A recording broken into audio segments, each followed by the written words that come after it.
56주년, 창립 56주년을 맞이하면서 코로나로 지치신 우리 성도님들, 뭐 쌀 한 포대가 뭐 얼마나 크겠습니까마는 그래도 교회에서 또 여러분들에게 또 나눕니다. 나눈다고 싼 거 아닙니다. 유달군 집사님이요, 그 정미소에 주문을 하면 바로 그날 찢는 거예요.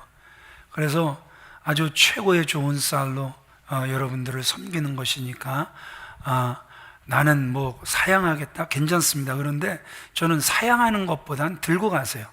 그래서 차라리 나누는 게 하나님이 훨씬 더 기뻐하실 거예요. 나는 안 가져가겠습니다. 그건 또 교만 같아요. 그러니까 그런 마음이 있으시다 할지라도 가지고 가셔서 나눈다 이렇게 좋은 쌀 나누면 점수도 땁니다. 진짜 쌀 좋을 겁니다. 믿어도 되지요, 유달근 집사님? 아멘. 그 수병원에서 그 주차장을 빌려준다고 1년에 그 100포대씩 2번을 보내주는데 그 쌀이 나눠줄 때 컴플레인이 엄청나게 많이 들어와요. 그래도 유달군 집사님이 이래서는 안 되겠다 직접 찾으신 거예요. 그래서 얼마나 좋아하시는지 몰라요. 그러니까 여러분 그렇게 하시고, 자 말씀으로 들어가겠습니다. 한 아가씨가 전철을 탔어요. 근데 전철은 늘 10,000원이에요, 20,000원이에요? 늘 넘치죠. 근데 갑자기 이 아가씨가 방귀가 뀌고 싶은 거예요. 너무너무 급한데 아무리 태어난 척 참고 참아도 곧 나올 것 같아요. 그래서 머리를 쓰는 거예요. 사람들이 문이 열려 밀고 들어올 때 아야 소리를 내면서 엄마 소리를 내면서 뿡 껴버린 거예요. 진짜 완전 범죄죠. 그런데 문제는 완전 범죄 같았는데 옆에서 아줌마가 아주 뭐예요? 그 째려보면서 하는 말이, 소리는 그렇다 치고 냄새는 어쩔겨? 여러분, 자신은 지혜롭게 한다고 하지만, 우리는 나름 지혜롭게 살아간다고 하지만 우리 인간은 완전할래야 완전할 수 없다는 것이죠. 인간은 늘 한계가 있고 인간은 늘 부족함을 드러낼 수밖에 없다는 것이죠. 인간의 머리를 짜내서 잘했다, 잘됐다, 성공했다 한들 하나님께서 그것을 붙잡아 주지 않는다면 정말 무너질 수밖에 없는, 흠도 많고 점도 많은 사람이 저와 여러분들이라는 사실을 고백할 수밖에 없습니다.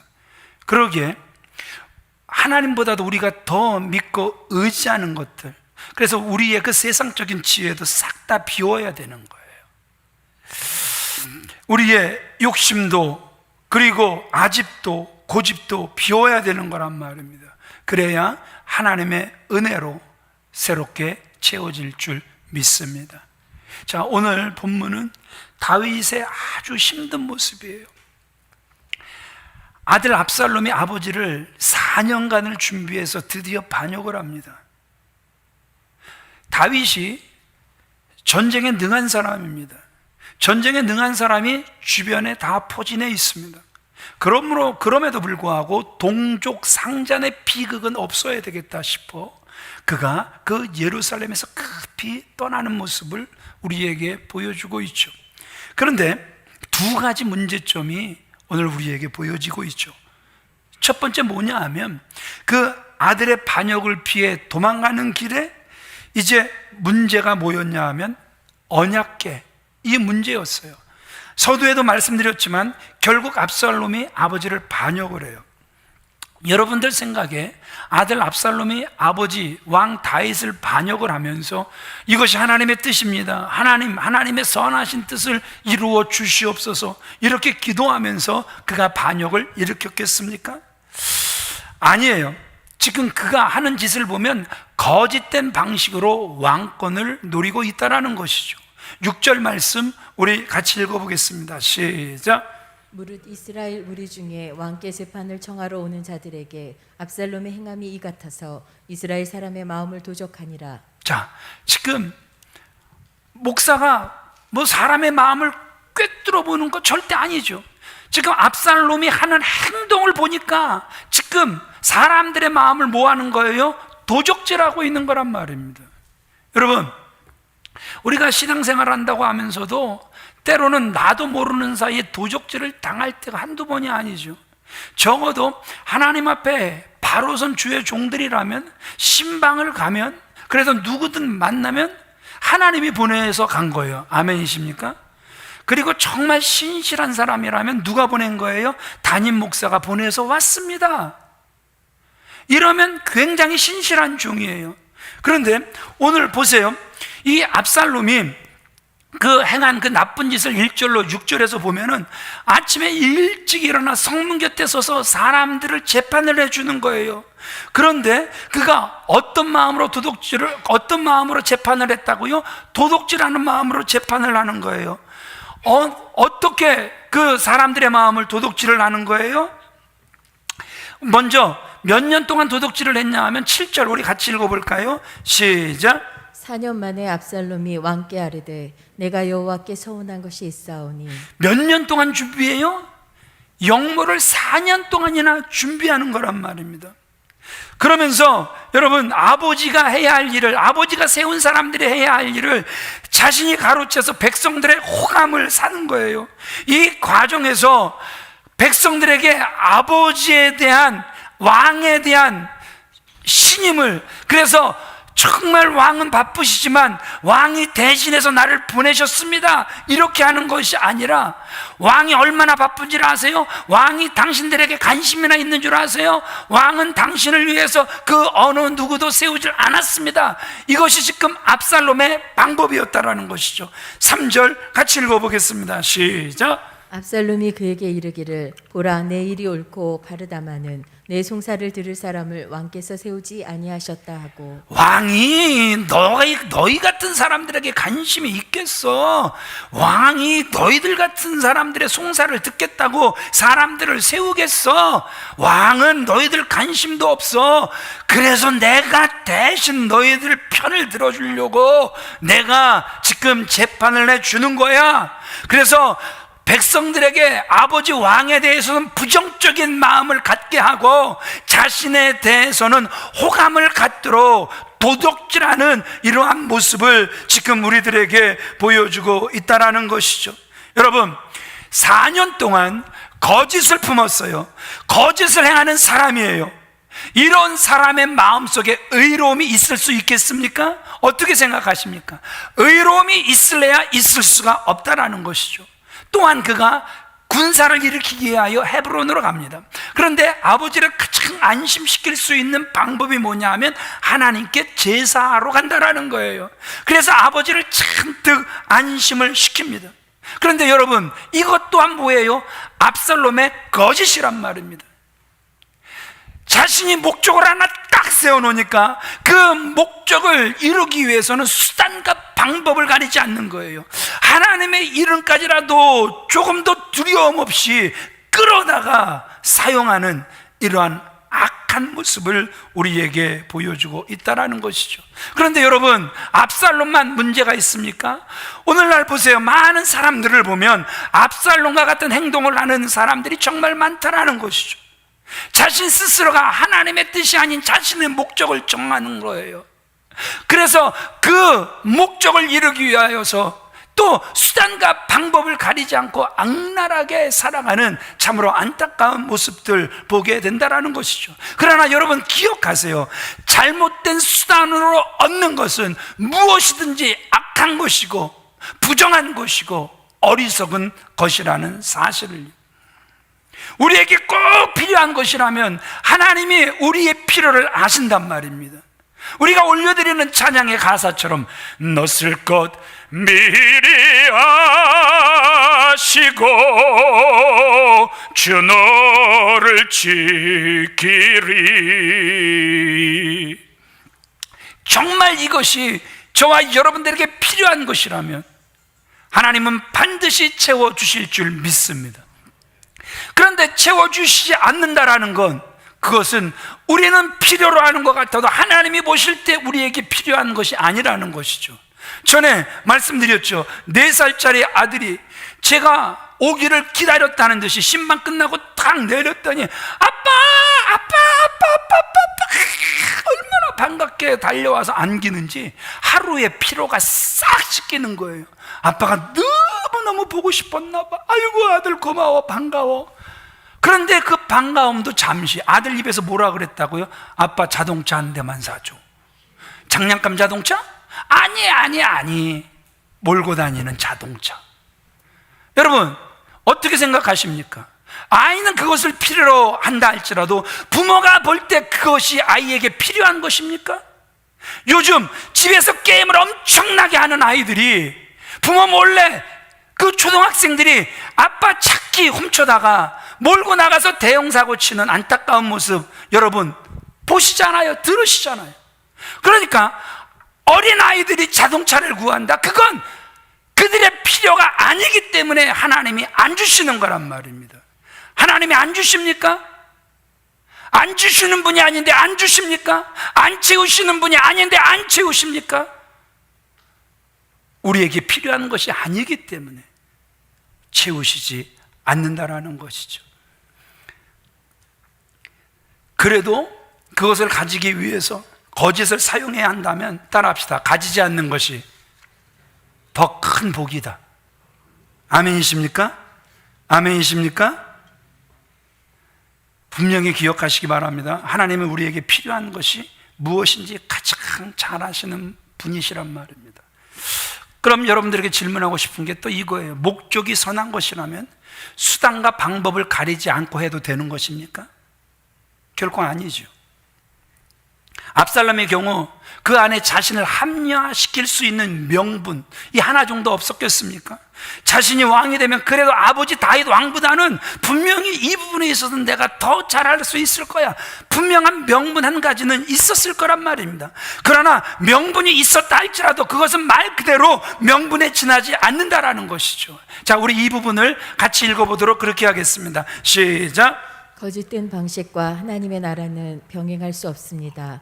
하나님은 결코 하나님의 일을 거짓된 방식으로 이루어가는 것을 기뻐하지 않으십니다.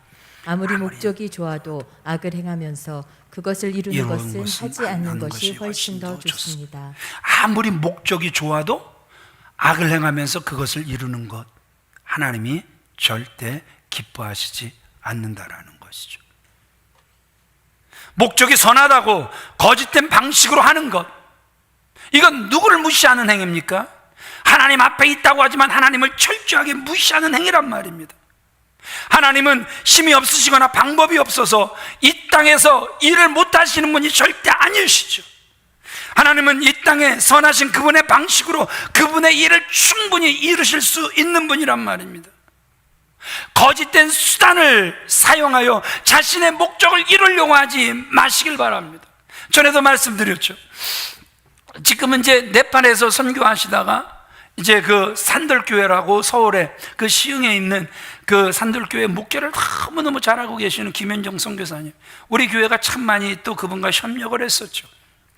그분이 이제 다음 세대를 위해서 학교를 지어야 되겠다라는, 월세가 너무너무 많이 나가니까 이제는 학교를 지어야 되겠다 하나님께 기도하기 시작해요.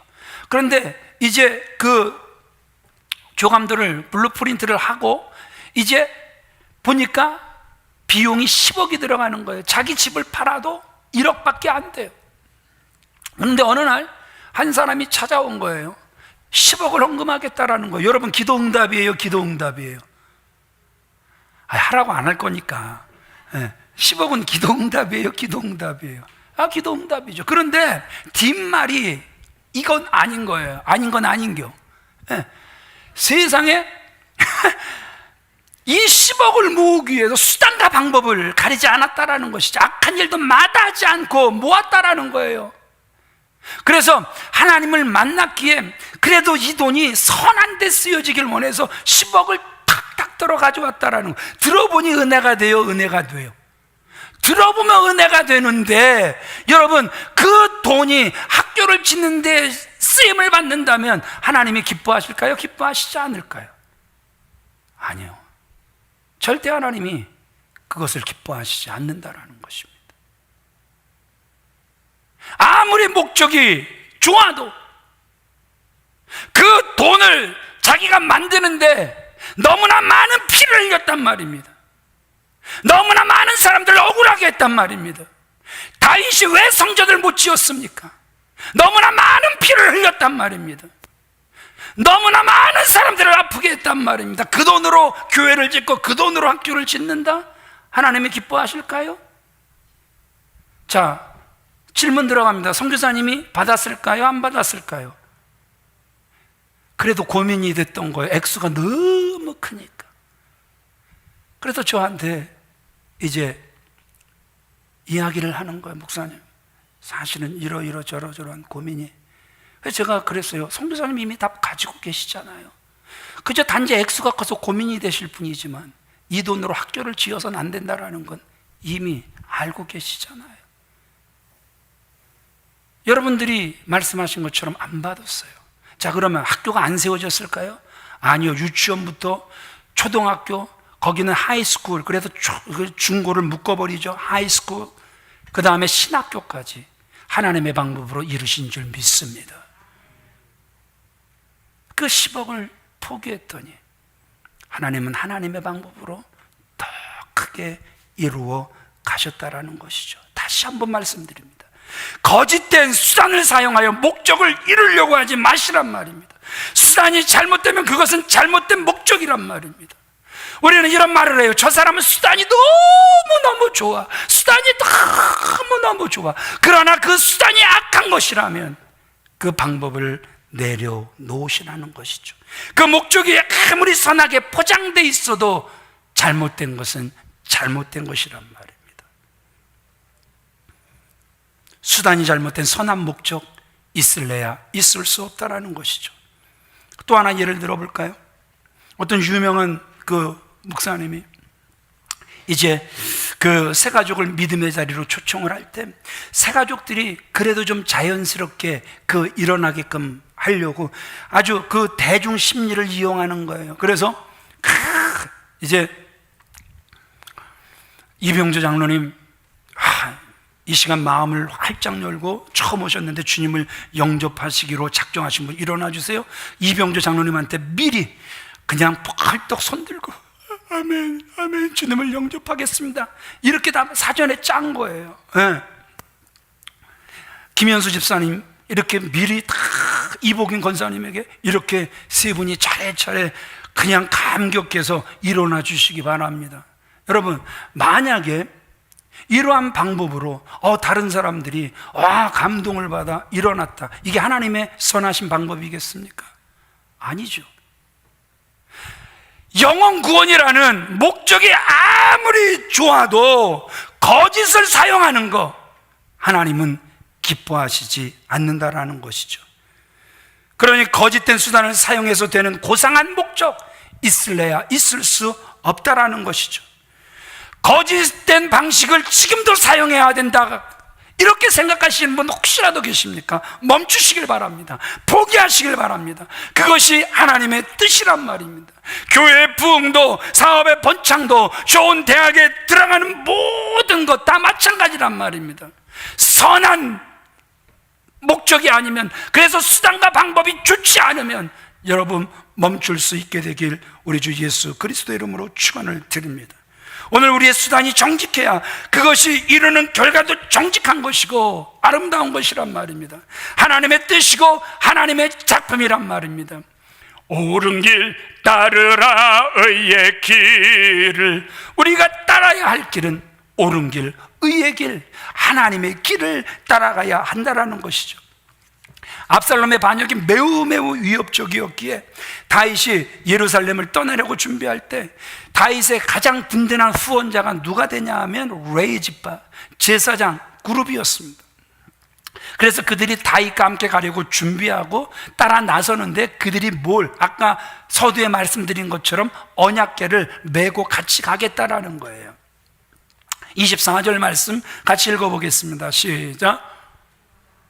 보라, 사독과 그와 함께한 모든 레위 사람도 하나님의 언약궤를 메어다가 하나님의 궤를 내려놓고 아비아달도 올라와서 모든 백성이 성에서 나오기를 기다리도다. 자, 우리는 너무나도 잘 알고 있어요. 언약궤, 그러면 하나님의 임재의 상징이란 말입니다. 그래서 이스라엘은 아주 중요한 전쟁에 무엇을 믿음으로 메고 나가는 거예요? 앞장서 가시는 그 하나님의 임재를 상징이라도 하듯 언약궤를 메고 그들은 전쟁터로 나아갔단 말입니다. 지금 이스라엘의 왕이 피난을 가니 전도하는 거란 말입니다. 그러니까 언약궤를 모시고 가는 것, 어떻게 보면 지극히 당연한 일일 수 있다는 것이죠. 그러니까 민심을 얻기 위해서라도 이 언약궤와 함께 가는 것, 이건 너무너무 중요했다라는 것이죠. 그 어떤 물건, 그 어떤 무기보다도 다윗과 언약궤가 함께한다, 이것은 모든 백성들의 민심을 집중시킬 수 있는 지름길이었단 말입니다. 그러니 제사장들이 그 언약궤를 메고 다윗과 함께 하려고 하는 것, 어떻게 보면 굉장히 큰 도움이었단 말입니다. 그런데 여기서 충돌이 일어나죠. 다윗의 생각과 제사장들의 생각이 틀려요. 다윗은 언약궤가 있어야 될 곳은 예루살렘이다, 지성소 그 자리다, 이거예요. 25절 같이 읽어보겠습니다. 시작. 왕이 사독에게 이르되 보라, 하나님의 궤를 성읍으로 도로 메어가라. 만일 내가 여호와 앞에서 은혜를 입으면 도로 나를 인도하사 내게 그 궤와 그 계신 데를 보이시리라. 전쟁터에 믿음으로 언약궤를 메고 나아가는 것, 도피하면서 언약궤를 옮기는 것, 차원이 달랐다라는 것이죠. 도피하면서 언약궤를 옮기는 것은 하나님을 자신의 전쟁에 이용하는 것이 될 수 있다는 거예요.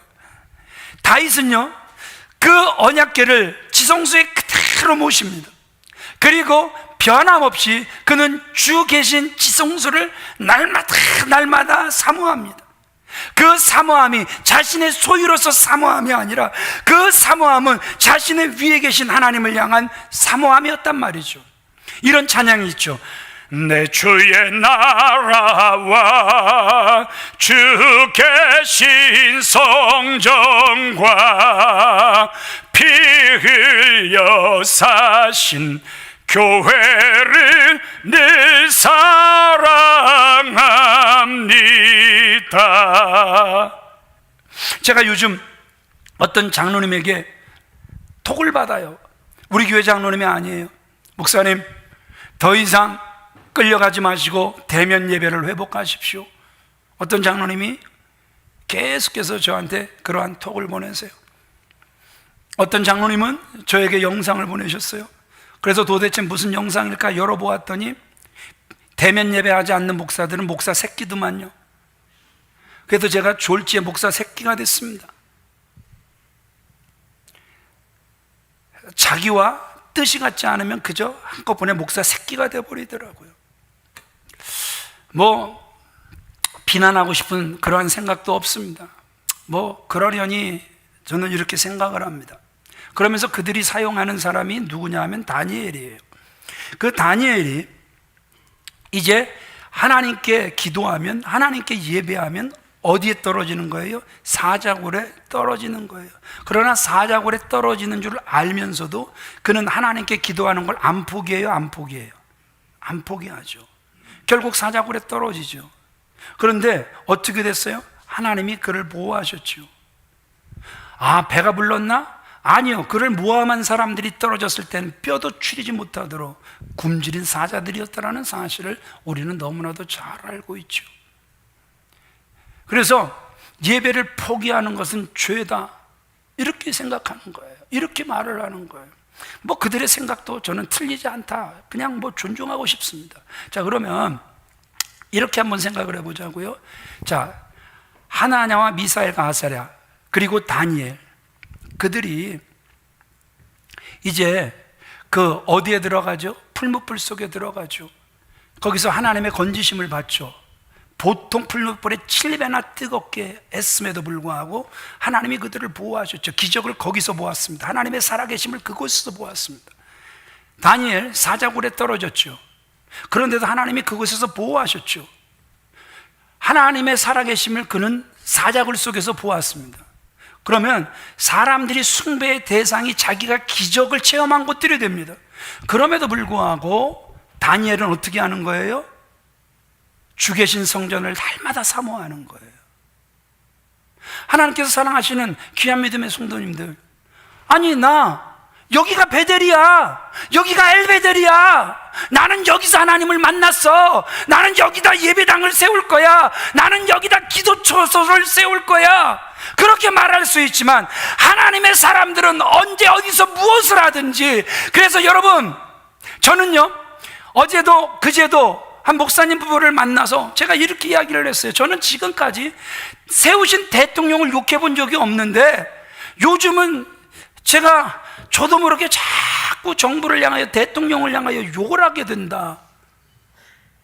제가 요즘 죄송하지만 입에서 욕이 좀 거하게, 거칠게 나와요. 왜냐 그러면 어디를 가봐도, 하다못해 구청을 가봐도 교회보다 사람이 더 많아요, 더 많아요? 더 많죠? 시청을 가보세요. 사람보다 더 많아요, 더 많아요? 백화점 가보세요. 사람 교회보다 더 많아요, 더 많아요? 직장 가보세요. 코로나가 거기는 이상하게 피해가잖아요. 교회보다도 훨씬 사람이 많은데, 그렇죠? 백화점도 세상에 코로나가 피해가는 장소가 다 피해가는데 어디만 안 피해가요? 교회만 안 피해가요. 다 자리 띄우기도 안 하는데 오직 교회는 몇 프로라는 거예요? 10%라는 거예요. 정말 이 반기독교적인 정부를 보면은요, 요즘 욕이 저절로 나와요. 죄송합니다 여러분, 진짜 욕이 저절로 나옵니다. 목사들을 만나면 속이 있는 대로 터져요. 막 모이기만 하면 원망 불평, 정부를 향한 막 이제 욕, 두고 보자, 얼마나 가냐, 너도 똑같이 갈 거야, 뭐. 그럼 제가 그래요, 정리를 해요. 여기서 맨날 원망 불평하면서 나서서 하는 사람 한 사람도 없는데 차라리 나서 왜 비겁하게 뒤에서만 소리를 내고. 저는 많은 목사님들을 만나면 저 목사 새끼라고 하는 그분 좀 빼놓고, 그분은 좀 안 나섰으면, 더 이상 안 나섰으면 좋겠어요. 자기를 방해하지 않는 사람은 하나거든요. 그건 예수님이 말씀하신 거거든요. 저는 그런 사람 빼고 정말 온 세대를 어우를 수 있는 좀 영향력 있는 정말 좋은 목사님 좀 일어났으면 좋겠어요. 이건 엄폐화하잖아요. 이건 소리를 내야 되잖아요. 10% 이게 뭡니까 이게? 정말 반기독교적인 정부란 말입니다. 여러분, 그럼에도 불구하고 제가 협조를 잘해요, 되게 잘해요. 아까도요 2부 때 보니까 75명이 넘어버렸어요. 막 호통을 치시면서 예배하겠다는데. 그런데 저는 그분들한테 한마디 질문하고 싶어요.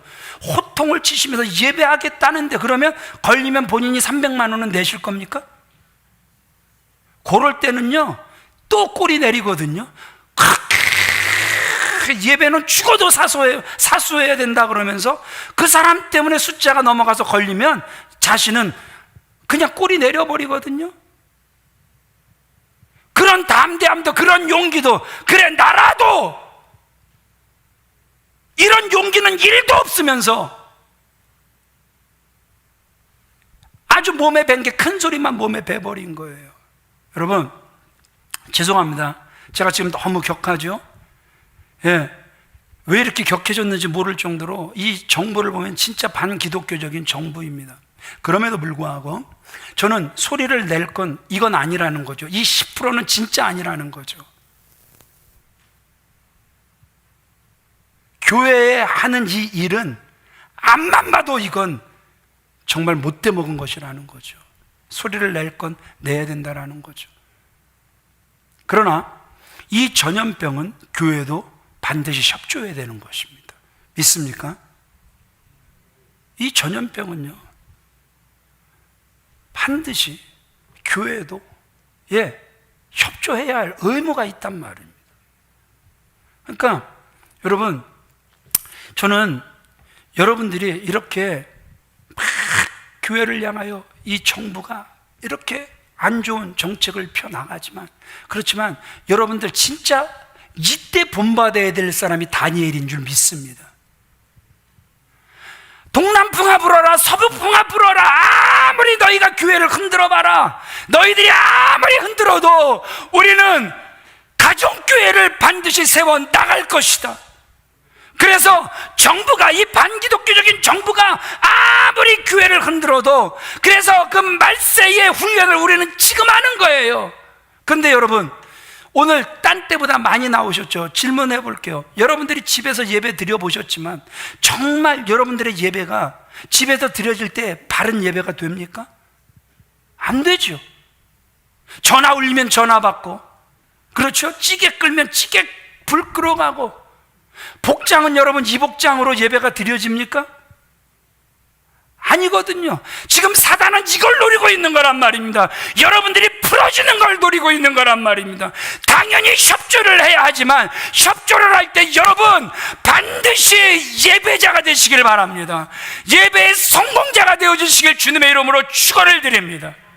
소리는 내야 되겠지만, 그러나 우리가 지금 상황이 집에서 예배한다면 변함없이 똑같이 주님이 찾으시는 그 한 사람 예배자가 되셔서, 이 반기독교적인 정부가 아무리 예배를 흔들어도 흔들리지 않는 분들이 되어주시길 우리 주 예수 그리스도의 이름으로 축원을 드립니다. 이 훈련이 되는 저와 여러분들이 다 되어지시길 우리 주 예수 그리스도의 이름으로 축원을 드립니다. 보세요. 다윗이 자신의 이익을 위해 이용하는 걸 깨끗하게 포기하죠. 그런데 놀라운 것은, 분명히 엄청나게 손해보는 일이지만 그 기득권을 포기했을 때 하나님은 더욱더 다윗과 함께 하셨다라는 것이죠. 하나님은 우리가 볼모로 잡으려고 해도 잡히시는 분이 아니란 말입니다. 언약궤를 메고 간다고 해서 하나님이 그것과 함께하는 것이 절대 아니시란 말입니다. 우리가 우리를 내려놓고 하나님 앞에 엎드릴 때 하나님은 하나님 되시는 줄 믿습니다.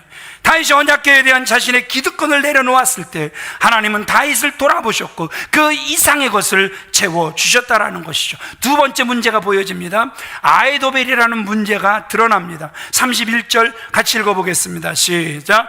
어떤 사람이 다윗에게 알리되 압살롬과 함께 모반한 자들 가운데 아히도벨이 있나이다 하니, 다윗이 이르되 여호와여 원하옵건대 아히도벨의 모략을 어리석게 하옵소서 하니라. 다윗이 예루살렘을 떠나 급히 감람산으로 이렇게 올라가고 있는데 소식이 들어오죠.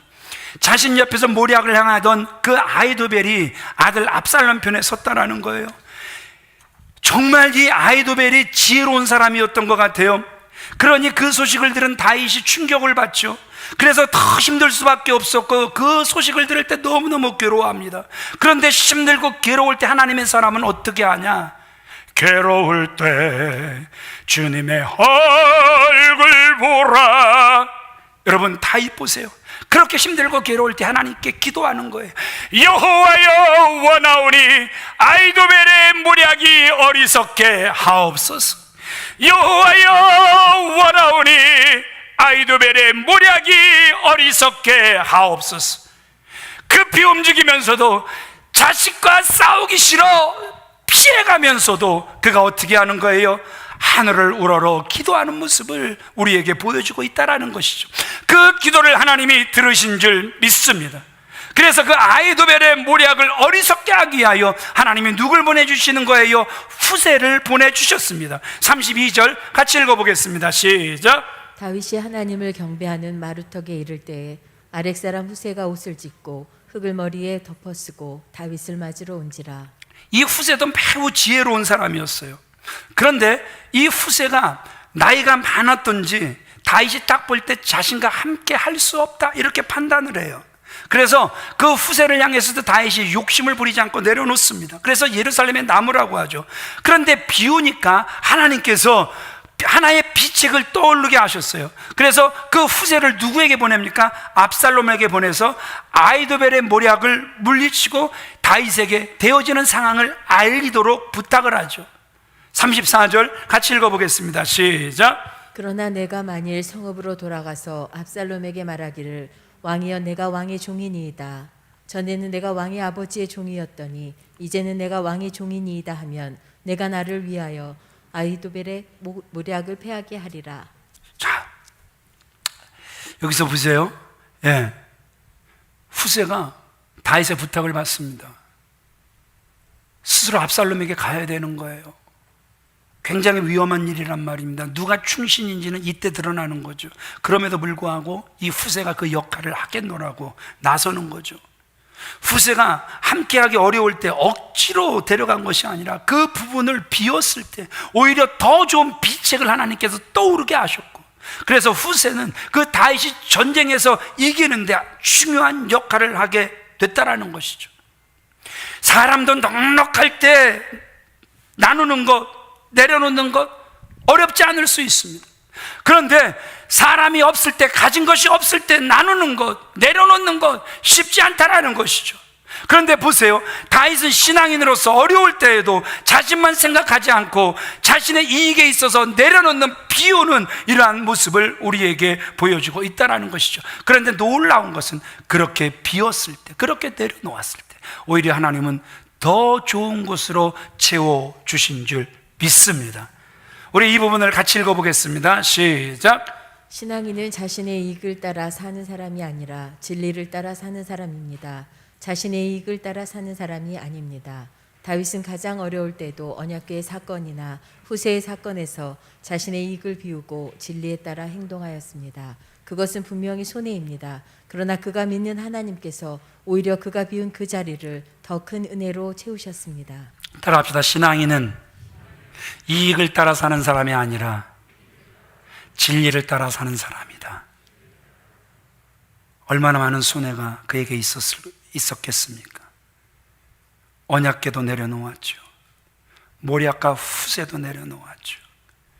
그러나 내려놓았을 때 믿음의 주에 온전케 하실 이 예수 그리스도만, 그래서 하나님만 온전히 바라보았을 때 하나님은 더 놀랍게 채워주신 줄 믿습니다.